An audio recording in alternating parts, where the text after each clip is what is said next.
నీకు రోగం వచ్చింది కానీ ఎలా వచ్చిందో నీకు తెలియదు. నాకు తెలుసు నీ రోగం ఎలా వచ్చిందో. నువ్వు ఎన్ని జన్మలో ఎంత అయుతాహారం తిన్నావో, ఎంత అమితాహారం తిన్నావో, ఎంత నిరాహారం లేకుండా ఉన్నావో. కానీ ఇప్పుడు నిరాహారిగా ఉండు, రెక్టిఫై చేసుకో. లంకణం పరమవసరం నాయన, తినకు నాయన. ఏమి చావు, చస్తావేంటి, ఏమీ చావు, బాగుపడతావు అని చెప్తుంది ఆయుర్వేద శాస్త్రము. లంకణం పరమౌషధం ద్వారా.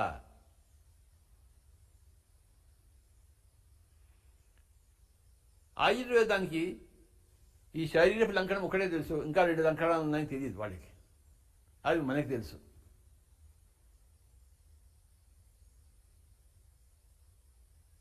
శరీరం గురించే చెప్తుంది, మనసు గురించి, ఆత్మ గురించి, బుద్ధి గురించి చెప్పదు ఆయుర్వేదము. కానీ మనస్సే శరీరానికి కారణము, బుద్ధే మనసుకి కారణము.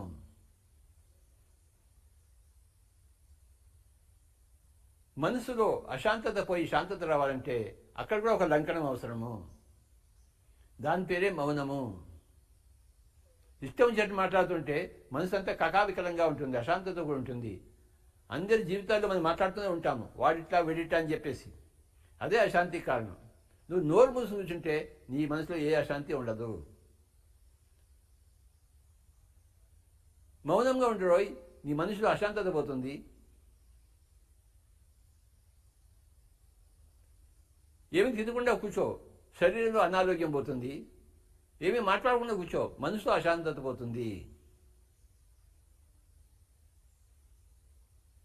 ఎందుకు మాట్లాడుతున్నావు? నోరు మూసుకుని కూర్చో. ఇది 2వ లంకణం. మౌనం అనేది 2వ లంకణం. ఉపవాసం అనేది 1వ లంకణము. మౌనం అనేది 2వ లంకణం. ఏం నో టాకింగ్, గమ్మును కూర్చో. నోరు ఇప్పనే ఇప్పను. నువ్వు నన్ను ఎన్నైనా తిట్టుకో, నేను మటుకు నోరు ఇప్పను.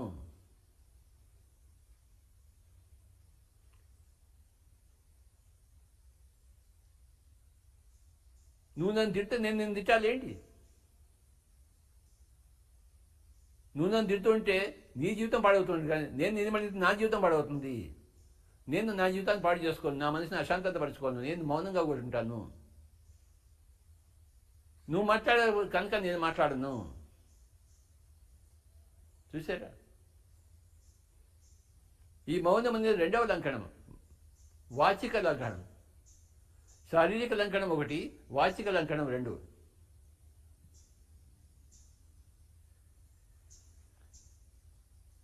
ఎంత మౌనంగా ఉంటే అంత బాగుంటుంది కదా మానవ సంబంధాల్లో. ఎంత మాట్లాడితే అంత మానవ సంబంధాలు తెగిపోతున్నాయి కదా, రక్తసిక్తం అవుతున్నాయి కదా, అస్తవ్యస్తం అవుతున్నాయి కదా పనికిరాని మాటల ద్వారా. నువ్వెంత అంటే నువ్వెంత, నాతో ఒక పొడుగు అంటే నాతో ఒక పొడుగు, నాకు 2 కొమ్ములు అంటే నాకు 3 కొమ్ములు ఉన్నాయి. రామచంద్ర, ఇంకా యుద్ధాలే యుద్ధాలు, రక్తపాతాలే రక్తపాతాలు. అసలు నువ్వెవడు మాట్లాడడానికి నేనే మాట్లాడాలి. మై డియర్ ఫ్రెండ్స్, ఉపవాసము 1వ లంకణము, మౌనము 2వ లంకణము, ఇక 3వదేమో ధ్యానం. No thinking, నిర్యోచనం. నిరాహారము 1వ లంకణము, నిర్భాషణము 2వ లంకణము, నిర్యోచనము 3వ లంకణము. 3 కలిపి లంకణము. ఈ లంకణమే పరమ ఔషధము. నువ్వు సార్ ధ్యానం చేస్తే రోగపోతే పోతాయి నాయన. ఎందుకంటే లంకణం పరమ ఔషధం అన్నారు కదా ఆచార్యుల వారు.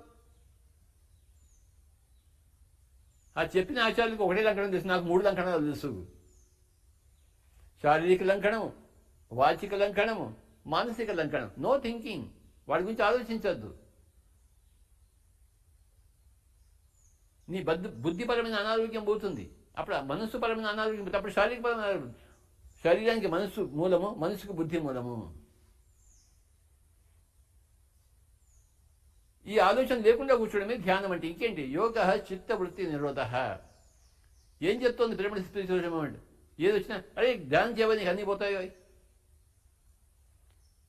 లంకణమే పరమ ఔషధము. ఈ లంకణాల్లో 3 లంకణాల్లో అత్యంత పరమ పరమ పరమ లంకణం ఏంటంటే ధ్యానము.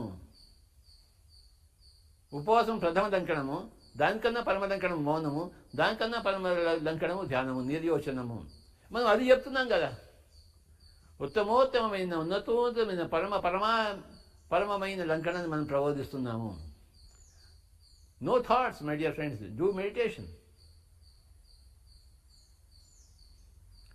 చదరంగం ఉంది, అందులో బిషప్ ఉంటుంది, రూక్ ఉంటుంది, నైట్ ఉంటుంది, పాన్స్ ఉంటాయి, క్వీన్ ఉంటుంది, కింగ్ ఉంటుంది.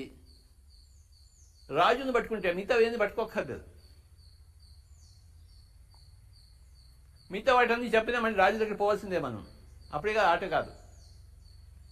ఈ 9 ఆదర్శ సూత్రాల్లో, 9 జీవన సూత్రాల్లో కింగ్ ఏదే అంటే నిర్యోచనము, నో థింకింగ్, ధ్యానము. ధ్యానం ఉంటే నీకు ఈ ప్రథమ లంకణం, ద్వితీయ లంకణం కూడా అక్కర్లేదు. నీకు ధ్యానం ఉంటే డైరెక్ట్గా రాజును పట్టుకుంటావు, చెక్ అని చెప్పేస్తున్నావు, గేమ్ అయిపోయింది. ఆట మొదలుపెట్టావు, చెక్ అని చెప్పేశావు, రాజుగారు ఎక్కడికి పోలేరు, ఆట అయిపోయింది. అన్ని పాన్సులు ఉన్నాయి, అన్ని పీసెస్ ఉన్నాయి చదరంగంలో, కానీ నువ్వు డైరెక్ట్గా రాజుకి చెక్ చెప్పేసావు, రాజు ఇక్కడ కదలేడు, గేమ్ అయిపోయింది. ధ్యానంతో మొత్తం అంతా గేమ్ అయిపోతుంది. ధ్యానం ఆట మొదలుపెట్టకుండానే ఆట ముగిసిపోతుంది ధ్యానం వల్ల. ఎంత గొప్ప విషయం చూడండి. శారీరకమైన అనారోగ్యం కానీ, మానసిక అశాంతి కానీ, బుద్ధిపరమైన అజ్ఞానం కానీ అన్ని 3 పటాపంచలైపోతాయి ధ్యానం ద్వారా. రాజుగారిని పట్టుకో నాయనా, డైరెక్ట్గా రాజు మీద అటాక్ చేయి, ధ్యానంలో మునుగు. లంకణమైన లంకణాన్ని ఇది ధ్యానము. ప్రథమ లంకణం ఉపవాసం, రెండో లంకణం మౌనము. ఈ తృతీయ లంకణము పరమ లంకణము. అది పరమ ఔషధం అవుతుంది కదా. లంకణం పరమ ఔషధం చెప్పారు కదా. ఆ సూత్రాన్ని పట్టుకునే పిఎస్ఎస్ఎం అందరికీ ధ్యానం చెప్తోంది. లంకణం పరమ ఔషధం. మానసిక లంకణం చెయ్యి, నో థాట్స్ వాట్స్ ఎవర్.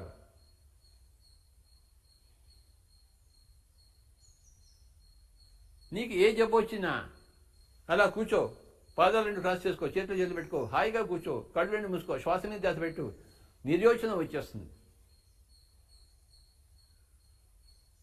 సుఖమయ ప్రాణాయామం చేయి, నిర్యోచనం వచ్చేస్తుంది. యోచనలు ఉండవచ్చు అట్లా.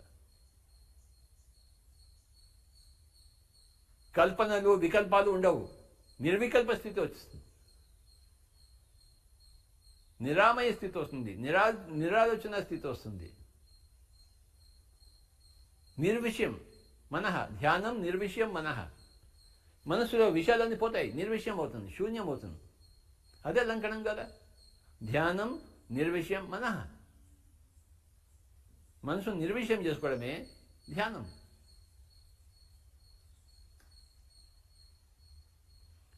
ఇది నాకు తెలిసిన విద్య. లంకణం పరమ ఔషధం. శారీరక లంకణం, వాచిక లంకణం, మానసిక లంకణం. శారీరక లంకణం అంటే నో ఈటింగ్, వాచిక లంకణం అంటే నో స్పీకింగ్, మానసిక లంకణం అంటే నో థింకింగ్. మైండ్ ఎప్పుడు థింకింగ్లోనే ఉంటుంది, దానికి నో థింకింగ్ ఇవ్వాలి.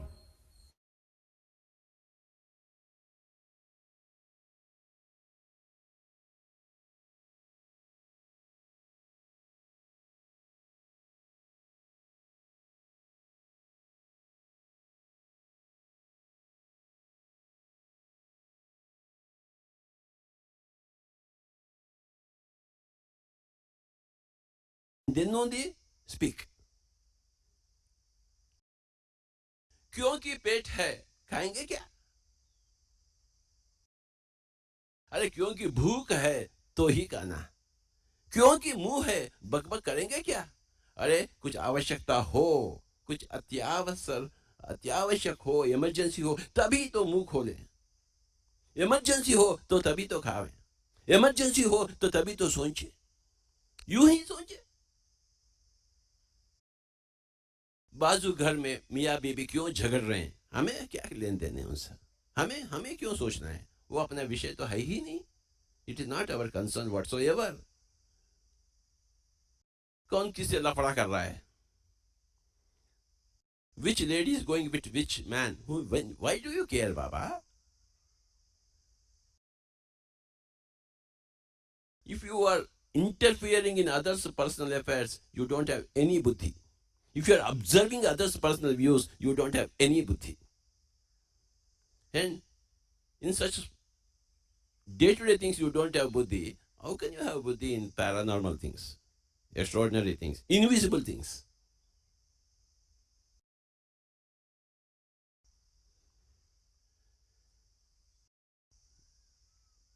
That buddhi comes only from lot of meditation.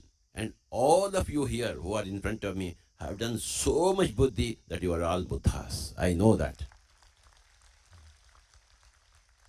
Those people who have not come into the meditation, they are the non-buddhas.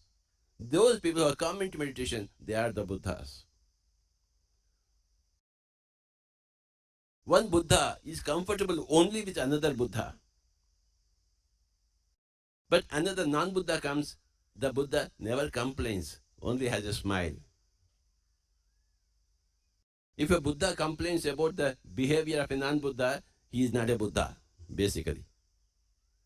If you have any complaints against anybody, you are not a Buddha. That's a litmus test. Do you have any complaints against anybody?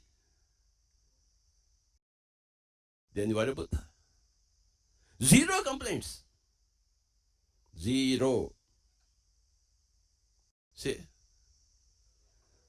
Zero complaints. Zero judgments. Zero conclusions. I don't conclude anything about anybody. I never have any complaints. I never judge anybody.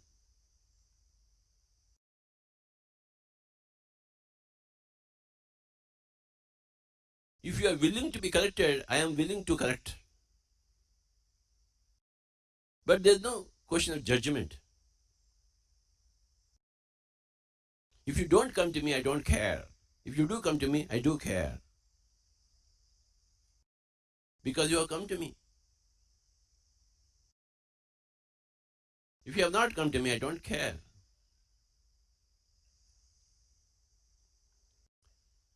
If you are a zero complaint person, if you are a zero judgment person, if you are a zero conclusion person, you are the real hero, you are the real Buddha, my dear friend.